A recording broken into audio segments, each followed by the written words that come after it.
आसतु बुलापाई जीवा इमामी मंदिर जोटा कि आम बालेश्वर मात्र 10 किलोमीटर दूर रे इमामी मंदिर टे पड़ो। आपण मैंने जदि बालेश्वर आसुंच ऑटो बस जो थे भी आसबे कौन असुविधा ना रास्ता रे जस्ट पाखरे ही मंदिर टे पड़ो।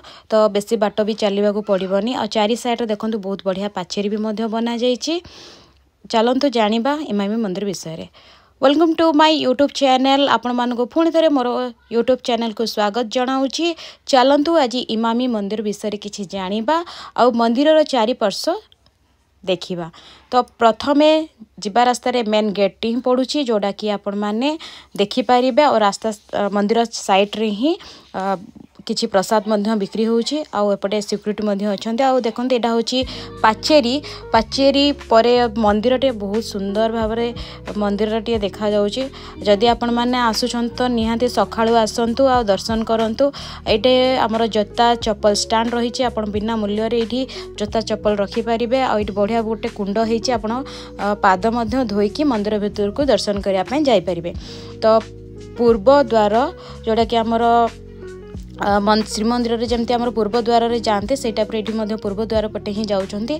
आग को गला बेले गोटे कुंड पड़ुची चंदन पुष्प गोटे कुंड पड़ी चंदन पुष्करणी कुंड जोड़ा कि आप टच करें कि कौन फूल पैसा ये कौन भी प्रकार किसी भी अवेलेबल नहीं। तो देखो दूर तो मंदिर टी बहुत सुंदर देखा जाउची। आ मंदिर टी केमिति निर्माण हल्ला किए निर्माण करथिले किए कारुकार्य करथिले को मसिया रे हेइथिला आपण पूरा वीडियो टी देखिला परे ही आपण माने जानि परिबे। वीडियो टी जम्मा भी स्किप करिवेनी पूरा देखिबा पई चेष्टा करिवे।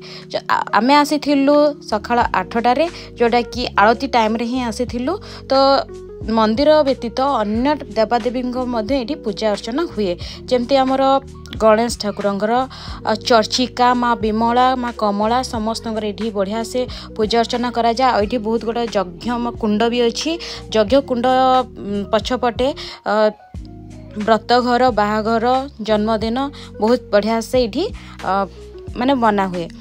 तो देखते ये हूँ मंदिर पाखरे थिबा छोट छोट मंदिर।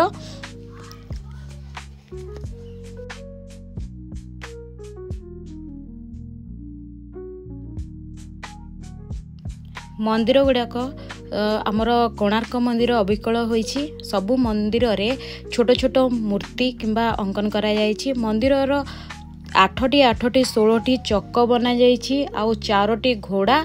ओडिशार पद्म विभूषण श्री रघुनाथ महापात्र मंदिर डिजाइन करिसंती। मंदिर उच्चता होछि 78 फुट। जगमोहन और नाट मंडप मध्य अछि। 2009 मसीहा रे मंदिरटी फाइनाली बना हैला। तो मंदिर टी बना हवा पाई 4.5 वर्ष लगी जाइथिला मंदिर टी बनेबा पाई। फाइनाली मंदिर टी बना भी हे गला। पुरी श्रीमंदिर रे जेमती हमर नीति कांति ठाकुरंगर पूजा अर्चना होछि सेई टाइप रो ही एई मंदिर रे मध्य सेई टाइप रो पूजा अर्चना नीति कांति सबु भोग सबु होछि।